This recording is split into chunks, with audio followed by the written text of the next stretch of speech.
And they go from very soft to very aggressive.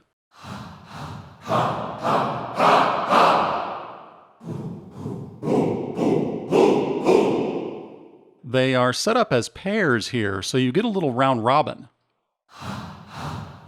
So, for instance, C and D are round robins of the same note, as are E and F, and then G and A. Adds a primal vibe to your choir. Moving to the next section, which is male-female. And we've got 4 octaves to work with now. And this one sounds really good.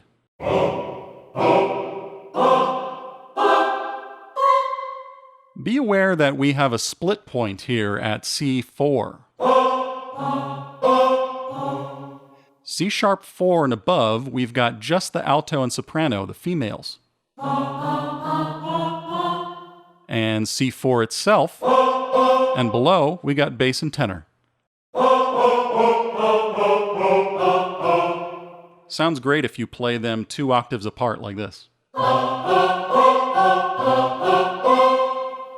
I definitely recommend experimenting with doubling up all of these voices in multiple octaves for sure. As with the other sections, we have the basic articulations like sustain,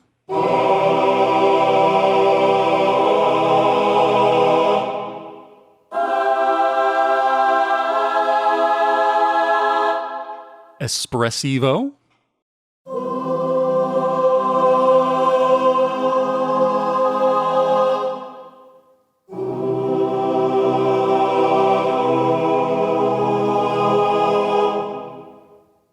and legato.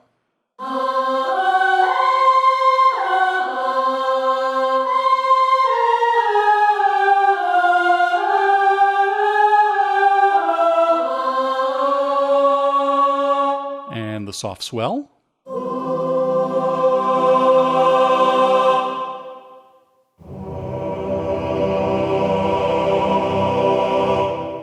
That's a really good patch.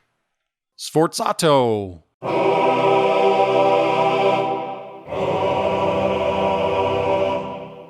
We've got swell short. And we've got swell long.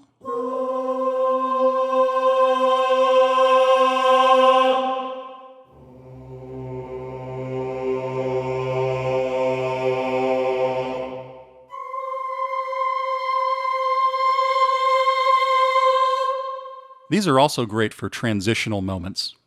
Moving on to choir stacked. Now, on choir stacked, we have all 4 sections mapped to overlap each other, and it's across all 4 octaves. It's the same articulations with one exception, no legato. Notice there is a second copy of the sustain patch here for continuity. But you now have the full range of the choir to play with.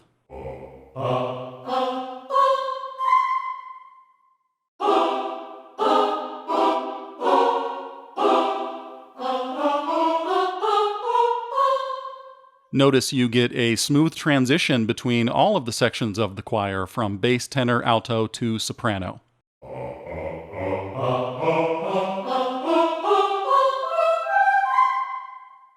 So if you are a keyboard player, you have access to all of the voices right there.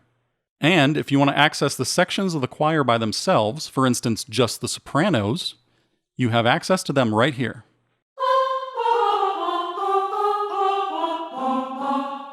Same goes for alto, tenor, and bass. Another feature you can use with Ganymede is time stretch.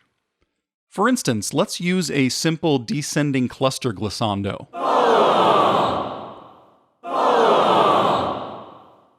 If we want to change the speed of it, we simply activate stretch in the Edit tab, and then we can control the stretch factor with CC34 in the Perform tab. You can think of this as your gas pedal. All the way up at 127 plays the sample faster. And all the way down at 0 is the slowest. This way, you can find just the right speed that will work for your music.